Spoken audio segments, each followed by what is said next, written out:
2024 లేదా 25లో డిగ్రీ లేదా బీటెక్ చదివారా? సాఫ్ట్‌వేర్ జాబ్ కోసం ఎదురు చూస్తున్నారా? అయితే కోడ్ జ్ఞాన్ 100 డేస్ కోర్సులో చేరండి. జాబ్ సాధించండి. నమస్కారం సార్. నమస్తే మా. సార్, వైఫ్ అండ్ హస్బెండ్ రిలేషన్‌షిప్‌లో గొడవలు అనేవి కామన్. అది అందరికీ తెలిసిందే. బట్ కొన్ని సార్లు భార్యకి భర్త తప్పు చేశాడు అనేది తెలిసినప్పుడు దాన్ని ఏ రకంగా చెప్తే నా భర్త నన్ను అర్థం చేసుకుంటాడు, తప్పుగా కాకుండా దానివల్ల నేను హర్ట్ అయ్యాను అని, అది నువ్వు మళ్ళీ చేయకూడదు అని ఎలా చెప్పాలి సార్? కమ్యూనికేషన్ చాలా చాలా ఇంపార్టెంట్. అలా ఏమైనా తెలిస్తే ఆ తప్పు యొక్క గ్రేవ్నెస్ అర్థం చేసుకోవాలి. గ్రేవ్నెస్ అంటే ఎంత డెప్త్, ఆ మిస్టేక్ ఎంత పెద్దది. ఓకే, అది చాలా ఇంపార్టెంట్. నీకు అనిపించిన పెద్ద మిస్టేక్ ఆయనకు అంత పెద్ద మిస్టేక్లా అనిపించకపోవచ్చు. సో ఫస్ట్ మనం ఆన్సర్ చేయాల్సింది అది. ఎందుకు ఆయన అంత ఈజీ అయిపోయింది ఆ విషయం, నాకు ఇంత బాధ కలిగించే విషయము ఆయనకు అసలు ఎందుకు అంత లేదు, ఆ డెప్త్ ఎందుకు అర్థం చేసుకోవట్లేదు అన్నది ఫస్ట్ మనం అడ్రస్ చేయాల్సిన విషయం. సో ఇంత ఇష్యూ జరుగుతుంటే ఆయనకు ఎందుకు అంత క్యాజువల్గా ఉంది, he must be having some thought process. ఆ థాట్ ప్రాసెస్ని ఫస్ట్ అర్థం చేసుకోవడానికి ట్రై చేయాలి, నెంబర్ 1. సెకండ్ వచ్చేసి, ఒకవేళ ప్రాబ్లం అయ్యి ఉంటే ఆ ఉన్న సిచ్యువేషన్లో ఎప్పుడు చెప్పినా వాళ్ళు అర్థం చేసుకోరు. సో దట్ ఎమోషనల్ సర్జ్ తగ్గాలి. తగ్గినాకే దాని గురించి ఇట్లా ఇట్లా ఇట్లా అని చెప్పగలిగితే బాగుంటుంది. సో ఎప్పుడైనా don't take any emotion head on అంటారు. హెడ్ ఆన్గా ఏమో నువ్వు కోపంగా ఉన్నా, నేను కోపంగా ఉన్నా అన్నా అనుకో, హెడ్ ఆన్ ఎమోషన్స్ ఎప్పుడు పనిచేయవు. సో ఎప్పుడైనా జరిగింది issue, give it some time, let it subside, then talk. చాలా ఇంపార్టెంట్. సెకండ్. థర్డ్ వచ్చేసి, మాట్లాడుతున్నప్పుడు నువ్వట్లా చేసావు కంటే మనము అనేది ఎప్పుడైనా తీసుకురావాలి. మేము పెద్ద ఇక్కడ కాదు, మన బార్డర్లో వచ్చే గొడవలకు కూడా వి అని మాట్లాడతారు, ఐ అని మాట్లాడరు. బార్డర్ సమస్యలు తీర్చాలన్నా, పెద్ద సమస్యలు ఏమైనా తీర్చాలన్నా కూడా నేను అనేది రాకుండా వి, మనది మనం కలిసి చేసుకుందాం, వీఆర్ ఆల్ యునైటెడ్ అనే విషయం తీసుకొచ్చి చెప్పగలిగితే బాగుంటుంది. ఫోర్త్, మీకు ఒక ఇంట్రెస్టింగ్ విషయం చెప్తాను. ఎవరితో అయినా కమ్యూనికేట్ చేయాలంటే ఇండైరెక్ట్ విజన్ పనిచేస్తుంది. ఇప్పుడు మనం మాట్లాడుకుంటున్నామా, చూసేవాళ్ళు ఎవరైతే వీడియో చూసేవాళ్ళు ఉంటారో వాళ్ళు they get connected with the picture. అందుకే ఎక్కువ మంది కనెక్ట్ అవుతారు పాడ్కాస్ట్లకి. వీఆర్ టాకింగ్, మాట్లాడితే ఇప్పుడు మీరు మాట్లాడుకోవాలి, నేను మాట్లాడుకోవాలి, కానీ ఇది చూసేవాళ్ళు ఇండైరెక్ట్గా వాళ్ళకు ఒకటి అర్థమవుతుంది. అందుకని ఇప్పుడు ఇండైరెక్ట్గా చెప్పడానికి ట్రై చేయండి. అంటే టేక్ ఎ సినారియో, సిచ్యువేషన్ ద్వారా కమ్యూనికేట్ చేయండి. It's a very interesting psychological aspect తెలుసా. మనం క్లాస్లో కూడా స్టోరీ రూపంలో చెప్తే తొందరగా పిల్లలు వింటారు. ఎందుకు అంటే స్టోరీ సమ్వేర్ హ్యాపెనింగ్. ఇప్పుడు ఇది నాకు కాదు క్లాసు, నాకు కాదు చెప్పట్లేదు డైరెక్ట్గా, బట్ ఇట్స్ హ్యాపెనింగ్ సమ్వేర్ అనే దాంట్లో ఎక్కువ ఇన్ఫర్మేషన్ తీసుకుంటారు.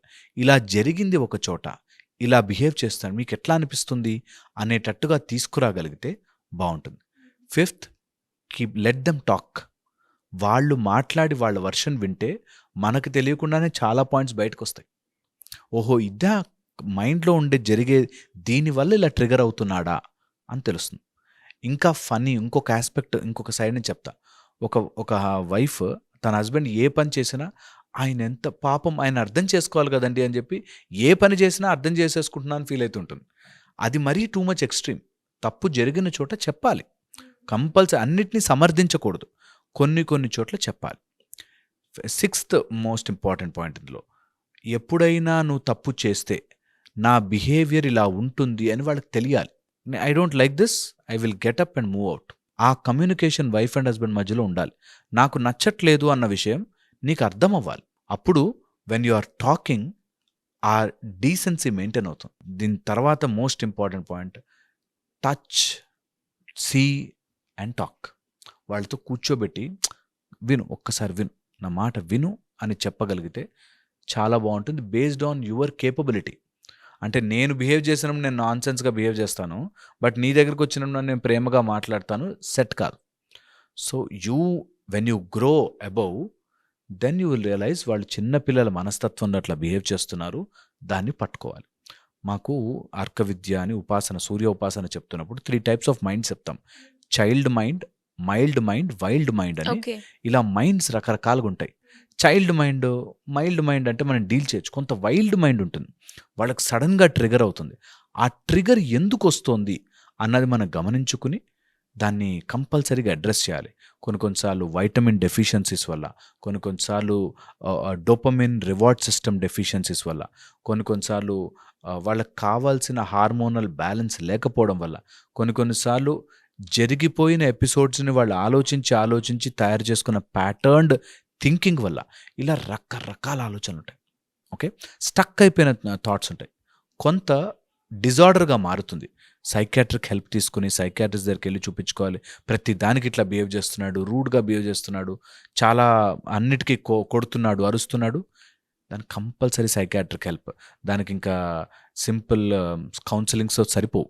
You have to take disorder ఉంటే హెల్ప్ తీసుకోవాలి. బట్ ఒకవేళ ఏదైనా ఒక ప్యాటర్న్ ఆలోచన వల్ల అప్పుడెప్పుడో బిహేవ్ చేసిన మీ అత్త మీ మామ ఇలా బిహేవ్ చేశారు, అందుకని నేను ఇట్లా తయారయ్యాను అనేదైనా ఉంటే దాన్ని స్లోగా సాఫెన్ చేసి మెల్లగా దాన్ని కరెక్ట్ చేయొచ్చు.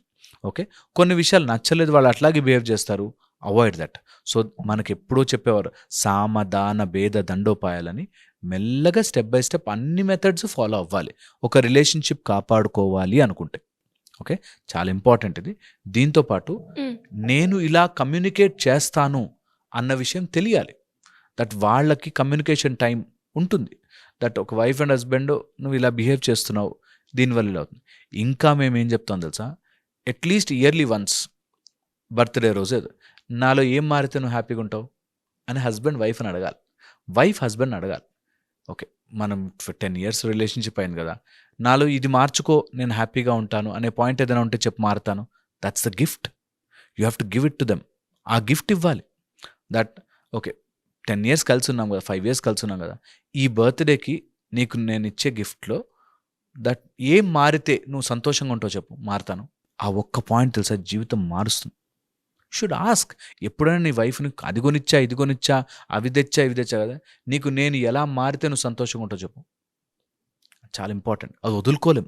కొన్ని అలవాట్లు మనం అన్నిటికంటే గొప్పగా ఇచ్చేది మన అలవాటు.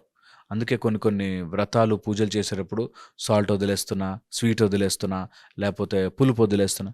నీ కోసం నేను నా అలవాటుని మార్చుకుని నేను చేయగలిగితే you are so important to me. అలా ఇంపార్టెన్స్ ఇచ్చిన హస్బెండ్ని కానీ వైఫ్ని కానీ ఎవరు వదులుకోలేరు. సో దిస్ బర్త్డే గిఫ్ట్ ఇది ట్రై చేయండి. బర్త్డే వచ్చిన నీకు నాలో ఏం మారితే సంతోషంగా ఉంటావు ఒకటి చెప్పు, నేను మారి చూపిస్తాను నీకు. Do it, stick on to that. చాలా బాగుంటుంది, కానీ అంత ఈజీ కాదు. But that's how good life is led. Okay, మంచి లైఫ్ రావాలి ఏదైనా సరే ఆ కమిట్మెంట్ ఫర్ సంథింగ్ ఉండాలి. ఎస్ సార్, కమ్యూనికేషన్ గ్యాప్ ఎక్కువగా ఉంటుంది రిలేషన్షిప్లో.